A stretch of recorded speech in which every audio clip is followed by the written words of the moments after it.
अस्सलाम वालेकुम रहमतुल्लाह। मैं हूं इरफान अली भट्टी और आप देख रहे हैं पाकिस्तान प्रॉपर्टी लीडर्स बहरिया कराची। आज हम एक नई वीडियो अपने क्लाइंट के फीडबैक के हवाले से आपके सामने हाजिर हुए हैं, जिसमें हमारे एक लव क्लाइंट और मेरे बहुत ही फेवरेट क्लाइंट जिनके साथ हमेशा से काम करके मुझे अच्छा लगा है, जिनकी फैमिली के साथ एक काम करके अच्छा लगा है, जिनका नाम शुमेद शेख साहब हैं। आइए उनका थोड़ा तारुफ भी करवाते हैं, साथ में उनसे बहरिया के हवाले से हाल हवाल भी लेते हैं और कुछ जो बहरिया के रिलेटेड उनका कोई टफ़ टाइम जो रहा है उसकी सब चीज़ों की ना इनसे क्वेश्चन आंसरिंग करेंगे। तो चलते हैं शेख साहब। अस्सलाम वालेकुम शेख साहब। वालेकुम अस्सलाम। क्या हाल है, ठीक है? अल्हम्दुलिल्लाह। फ़र्स्ट ऑफ़ ऑल तो जी थैंक यू कि आप 4 साल बाद आए और मेरे साथ आपका 4 साल के बाद फर्स्ट टाइम मतलब फेस टू फेस अट्रैक्शन हुआ जी। अल्हम्दुलिल्लाह फाइनली अल्हम्दुलिल्लाह। तो अच्छा, आप जो KSA में हैं किस जगह पे होते हैं KSA में? मैं KSA में दमाम में आया हूँ। तो कब से आए दमाम में? I been there for last 14 years। 14 साल से काम कर रहा हूँ। 14 साल से माशाल्लाह। चलें, अच्छा है। तो बहरिया के रिलेटेड मैं आपसे कुछ चीज़ें पूछूं कि पता नहीं आपने कब से इन्वेस्टमेंट किया है या जो भी मेरे से पहले जो भी आपने बाइंग की है, तो बहरिया के रिलेटेड आपका एक्सपीरियंस कैसा रहा? जैसा भी रहा, जो भी बाय किया, फिर जिस एरिया में जो भी हुआ, आप उसको थोड़ा सा एलेबरेट करें हमारे जो व्यूवर्स हैं उनके लिए।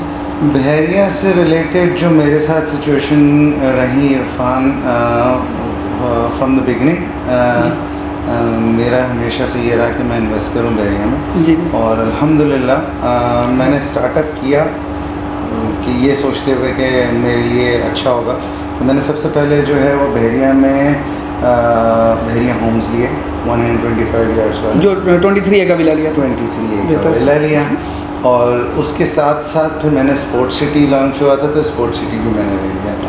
प्लॉट या विला वगैरह? प्लॉट लिया था। लेकिन during the time goes on उसके अंदर सिचुएशन ये हुई कि स्पोर्ट्स सिटी का जो एरिया है वो किसी लिटिगेशन में चला गया था, आउट ऑफ बाउंड्री हो गया, आउट ऑफ बाउंड्री में चला गया था। तो उसकी पेमेंट के लिए मुझे बहुत ज़्यादा अप एंड डाउन करना पड़ा। उसके लिए फिर मैं दुबई ऑफिस गया। दुबई ऑफिस में मैंने उनसे कांटेक्ट किया क्योंकि वो मेरे लिए ज़्यादा आसान था सऊदीया से दुबई जाना, यहाँ के क्योंकि पाकिस्तान डायरेक्ट ईमेल कॉन्टेक्ट्स पे इतना ज़्यादा अच्छा प्रॉम्प्ट रिस्पॉन्स नहीं आ रहा था। तो उसके बाद फिर प्लान ये हुआ कि ठीक है क्या करते हैं। तो फिर मेरे एक जानने वाले थे, उन्होंने बोला कि आप दुबई ऑफिस में जाएं, उधर जाके बात करें। So I was one of the few of the lucky person जिनको जो है वो पेमेंट बहुत जल्दी मिल गई थी मुझे। अच्छा, आपने रिटर्न ले लिया था? आपने जितना पेमेंट रिटर्न लिया अल्हम्दुलिल्लाह मुझे पेमेंट मिल गई, वरना मैंने बहुत सारे लोगों का सुना था कि उनके चेक्स बाउंस हो रहे हैं, उनको पेमेंट नहीं मिल रही है और इस तरह से खैर फाइनली वो पेमेंट मुझे मिल गई। Then I have invested to somewhere else as well Bahria में। फिर 23A का जो आप मुझसे पूछे, तो 23A में मैंने जो इन्वेस्टमेंट करी थी वो मैच्योरिटी पर आके ही नहीं दे रही। मतलब 7 साल हो गए पेमेंट किए हुए, 5 साल हो गए and you are just waiting कि चलो घर अपना होगा, लेकिन अनफॉर्चुनेटली वो नहीं हुआ। Then I have to move on to the new. जी, इसको मैं थोड़ा सा बताता चलूँ कि जो 23A का विला था वो हमने ही इनकी मर्जिंग करवाई थी डोमिनियन द ग्रैंड के अंदर। इन्होंने 3 बेड में से उसमें मर्ज करवाया था। तब ये बहरिया ने अपॉर्चुनिटी दी थी कि आपका अगर 23A का विला है, उसकी बुकिंग प्राइस थी फॉर एग्जाम्पल उसकी 40 लाख रुपया। अगर मर्ज करवाते हैं किसी प्रोजेक्ट के अंदर तो 60 लाख होगा, अगर सेल करते थे तो माइनस में सेल होता था। लेकिन इन्होंने इस अपॉर्चुनिटी को अवेल किया था, तो इन्होंने अपने 60 लाख में मर्ज करवाया था, बाकी कुछ डाउन पेमेंट दे के अपना 3 bed apartment dominion the grand में बुक करवाया था। जी, तो फर्दर इसके बारे में मतलब अभी जो करंट सिचुएशन है डोमिनियन ग्रैंड के बारे में इसको थोड़ा सा इसको भी बताते चलें। डोमिनियन ग्रैंड की सिचुएशन अनफॉर्चुनेटली शायद मेरी लक नहीं अच्छी। अभी मैं डोमिनियन ग्रैंड पर भी गया हूँ, उनसे भी जाकर मिलकर आया हूँ। तो उनकी अभी सॉइल टेस्टिंग चल रही है, अभी तक फाइनलाइज नहीं हुई है। It's been a year now और द रीज़न बिहाइंड इट, जब मेरी आज बात हुई, क्योंकि ऑब्वियसली मैं 3 साल से उनसे सिर्फ कोऑर्डिनेशन में आपके थ्रू था, आज मैं उनके पास गया हूँ, तो आज मुझे पता चला कि जो आसपास के प्रोजेक्ट हैं वो मर्जिंग नहीं कर रहे थे, वो कैश पे थे, वो कैश बेसिस पे थे। तो उस वजह से उन लोगों ने फ़ौरन कंस्ट्रक्शन स्टार्ट कर दी। और जो मुझे उन्होंने फीडबैक ये दिया है कि अगर हम लोग जो है वो मर्जिंग पर थे, बहरिया ने ऑफिशियली जो है सिस्टम में वो फाइल मर्ज कर दी थी, but they did not give their payment to them. जो पेमेंट उनको नहीं रिसीव हुई तो वो आगे काम नहीं कर सकते। तो अब फाइनली जो आगे सिचुएशन दिख रही है, no doubt obviously construction market और डॉलर्स की प्राइसेस के साथ साथ हर चीज़ प्राइसेस बढ़ रही हैं। तो जिस प्राइस पे हमने लिया था उस प्राइस से तो अब ऑलरेडी स्क्वायर फीट बढ़ चुका है, अप्रिशिएट हो चुका है। अप्रिशिएट हो गया है। तो अब जो अप्रिशिएट हुआ है अगर आप उसको देखें तो मेरे लिए इस वक्त भी फ़ायदा है, लेकिन in the end of the day I have paid 80% of the amount and मुझे कुछ नहीं दिख रहा है सिवाय इसके कि ग्राउंड है। सो मुझे यही होता है कि कहीं मेरी ये इन्वेस्टमेंट जो है वो लॉस में तो नहीं चली जाएगी या ये मिलेगी नहीं मिलेगी, क्योंकि बहरिया में दो चीज़ें ऐसी हो चुकी हैं तो अब लॉस बेयर करने का टाइम नहीं है। क्योंकि अगर मैं कहीं और प्रोजेक्ट पे शिफ्ट करता भी हूँ तो फिर मुझे एक बल्क अमाउंट देनी पड़ेगी which is an advance payment of 25 lakh to 30 lakh कहीं भी मुझे करना। तो ये इश्यूज आ रहे हैं जिसको रियली आपका बैड एक्सपीरियंस रहा है, हम तो ये कहेंगे, लेकिन इंशाल्लाह हम दुआ गो हैं अल्लाह ताला आपके लिए और आसानियाँ करे, बेहतर करे। बाकी डोमिनियन वाले जो हैं अच्छी क्रेडिबिलिटी है, मार्केट में 8-10 प्रोजेक्ट इनका रनिंग में है और होपफुली ये as soon as possible digging करके इसको हैंड ओवर लाजमी करेंगे। ये चीज़ उन्होंने भी मुझे बहुत अच्छी बताई है कि हमारे जितने भी प्रोजेक्ट्स हैं मार्केट में थोड़ी सी रूमर्स चल रही हैं कि इनकी प्राइस रिवाइज होंगी या प्रोजेक्ट डिले हो जाएगा। ऑब्वियसली बड़ा प्रोजेक्ट है तो एक कॉमन सेंस बंदा यही समझ सकता है कि हाँ ठीक है 1 साल अगर डिले हुआ है तो आपको 1 साल लेट मिलेगा।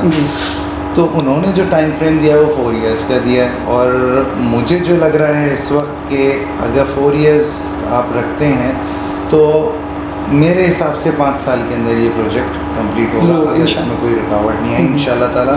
तो 2026 2027, लेकिन ये मेरा गैस है क्योंकि अगर अभी इस वक्त मैं देख रहा हूँ जब मैंने बाय किया था तो इट वाज 7,900 स्क्वायर फीट था और इस वक्त एट प्रेजेंट जो मार्केट चल रही है आसपास की हर जगह की वो चल रही है 10,900 square feet, which means 40 lakh से 50 लाख का जो है मुझे डिफरेंस अभी ही मिल रहा है विदाउट कंस्ट्रक्शन। ज़रूर इंशाल्लाह इसमें आपके लिए बेहतरी होगी। अच्छा, सेकंड क्वेश्चन की तरफ मैं मूव होता हूँ कि हमारे जो ओवरसीज पाकिस्तानी हैं ओबियसली वो बाहर बैठ के या हमें यूट्यूब पे देख रहे होते हैं या कभी पाकिस्तान आए तो ऑन द स्पॉट जाके देख लेते हैं, उनका बहरी के रिलेटेड क्या थिंकिंग है, उनका माइंड सेट क्या है, वो बहरी के रिलेटेड क्या क्या अपनी सोच विचार रखते हैं? बहरिया के लिए 2-3 कॉन्सेप्ट्स हैं जो मैंने देखे हैं और उसमें ये है कि ऑब्वियसली जो कराची में रहने वाला यहाँ पर जो भी फैमिलीज़ हैं रेजिडेंट है वो अगर ओवरसीज़ में रह रहा है तो उसका सबसे पहला जो कांटेक्ट होता है वो अपने रिश्तेदारों से होता है और वो पूछता है अपने दोस्तों से कि यार बहरिया रहने की जगह है कि नहीं। तो उसमें 2 टाइप के लोग हैं। अगर आप ये बोलो कि रिटायर्ड लाइफ गुजारनी है तो Bahria is a very good place, perfect, सही। लेकिन अगर आप जॉब कर रहे हो, आपका ऑफिस शार फैसल सदर कहीं और है तो ट्रैवलिंग पर्पस की बेसिस से बहरिया काफ़ी दूर हो जाता है और जो महंगाई बढ़ रही है उसके लिहाज से लोग अपने आप को जो है वो खर्चों को कम कर रहे हैं। सही, इसीलिए कर रहे हैं कि उनके लिए आगे प्रॉब्लम नहीं है क्योंकि नो वन नोस क्या सिचुएशन चल रही है बेहतर और यही सिचुएशन है। तो मतलब बहरिया जो ओवरसीज पाकिस्तानी वो ये है कि एट द एंड वो जो भी हैं वो बहरिया को प्रेफर करते हैं। बहरिया को प्रेफर हर कोई करता है, ऐसा नहीं है कि बहरिया को कोई प्रेफर नहीं करता। Bahria it's totally a different thing. मतलब आप कराची से निकल के जब बहरिया में आते हो तो आपका माइंड सेट, आपका वहाँ का व्यू, हर चीज़ चेंज हो जाती है क्योंकि आप ट्रैफिक में फंसे हुए हो। हर कराची के अंदर भी क्या सिचुएशन है, आप कराची में जा रहे हैं हर जगह पे बिल्डिंग्स हैं, कहाँ पे सीपेजेस हो रही हैं, रोड ख़राब हैं और ट्रैफिक है, हर जगह पे बंदा परेशान है, आइसोलेटेड है। मतलब मैं आपको एक छोटा सा कॉन्सेप्ट बताऊं क्योंकि मैं ख़ुद सऊदी में रह रहा हूं तो जो वहाँ की लाइफ है वो रिलैक्स इसलिए है कि आप जाते हो सुबह 9 बजे 8 बजे जॉब पर, 5 बजे आपका ऑफ हुआ, 5:15 5:30 बजे आप घर। यहाँ पे लाइफस्टाइल इतना डिफ़िकल्ट हो गया है कि लोग ट्रैवलिंग के अंदर 3 घंटे 4 घंटे और कोई अल्लाह ना करे हालात ख़राब हो जाएं तो लोगों का पता ही नहीं होता। ट्रैवलिंग के अंदर इतने एग्जॉस्ट हो जाते हैं, देन वो घर जा रहे हैं तो अपसेट हो रहे हैं, फैमिलीज़ के साथ उनको प्रॉब्लम्स हो रही हैं, बहुत सारी सिचुएशन है। बस अभी इस वक्त अगर मैं आया हूँ 3 साल के बाद तो मैंने बहुत लोगों को परेशान देखा है इसी सिचुएशन की वजह से। नहीं, यहाँ तो ओवरऑल वैसे बहुत सी परेशानी चल रही हैं, कुछ पॉलिटिकली चल रही हैं, कुछ वैसे वो जो इतनी इन्फ्लेशन हो चुकी है महंगाई वगैरह, तो इस वक्त वैसे बड़ी है ना ये प्रॉब्लम चल रही है, और कराची सिटी आजकल वैसे मानसून की बारिशों की नज़र हुआ है। मानसून की बारिश जी। का नज़र हुआ हुआ वो तो है, और अल्हम्दुलिल्लाह नेमत है बारिश, लेकिन कराची वालों के लिए कराची वालों के लिए जहमत बन जाती है। चलें, एक ये बताएं कि अगर जो करंट सिचुएशन चल रही है, और आप क्या रिकमेंड करेंगे अभी, और जितना ही हमारा पाकिस्तान का पैसा है, जो हमारा रुपीज़ है, ये डीवैल्यू हुआ है, और आप अगर कैसे में तो आपका रियाल वगैरह है वो इतना माशाल्लाह वो अप्रिशिएट हुआ है, आप इस सिचुएशन को कैसे बताएंगे ओवरसीज़ का, क्या बाइंग करनी चाहिए या क्या करना चाहिए या रुकना चाहिए, क्या कहेंगे इस चीज़ को? डी वैल्यू तो ऑब्वियसली जो पॉलिटिकल सिचुएशंस चल रही हैं, तो वही वाली बात है, जब आपका डॉलर बढ़ता है तो सबसे ज़्यादा जो हिट करता है वो आपको रियल इस्टेट को ही करता है, ऐसे that is the main thing. और उसी वजह से प्रॉपर्टीज़ अप एंड डाउन होती हैं। देयर आर सर्टेन एरियाज़ जहाँ पर आप अच्छी इन्वेस्टमेंट कर सकते हैं और आप सोच सकते हैं कि आपने कहाँ पर करनी है, लेकिन अगेन वही वाली बात है कि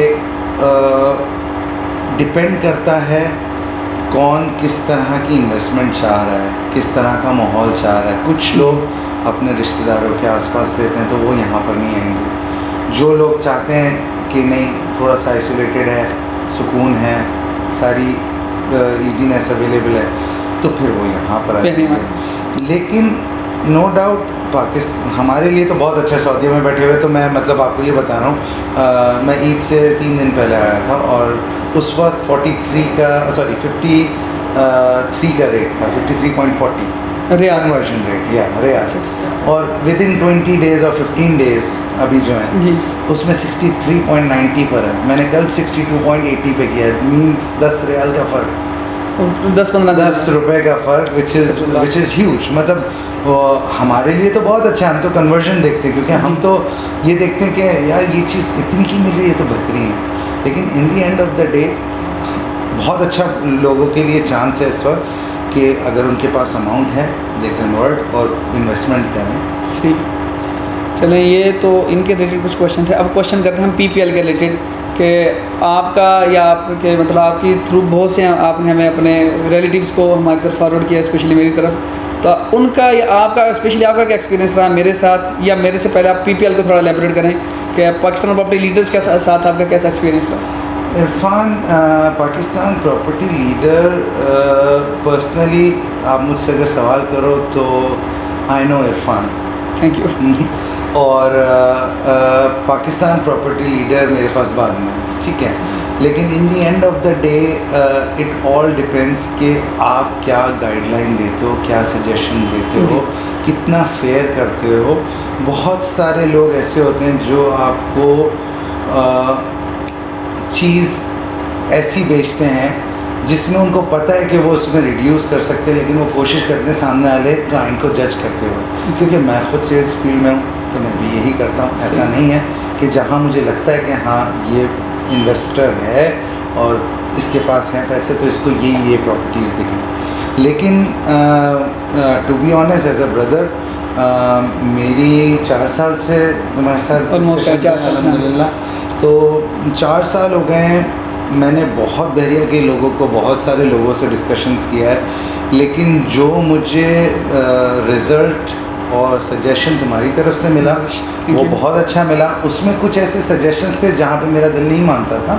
मैं दूसरे लोगों से भी पूछा, and obviously I have the right to ask cross questions, तो वो मैं करता हूँ कि ये चीज़ प्रॉपर्टीज़ क्यों इधर है, तुम ये क्यों मुझे रिकमेंड करो, ये क्यों नहीं करो। तो वो तो ऑब्वियसली मैं जब इन्वेस्ट करूँगा तो मैं 10 सवाल करूँगा, बिल्कुल, लेकिन मुझे हमेशा सजेशन अच्छा मिला। अदनान भाई से मेरी कोऑर्डिनेशन ओवर व्हाट्सएप रही, and he is a gem person माशाल्लाह, बहुत अच्छे हैं। और अभी आज फर्स्ट टाइम मेरी उनसे मुलाकात हुई तो बहुत अच्छा लगा।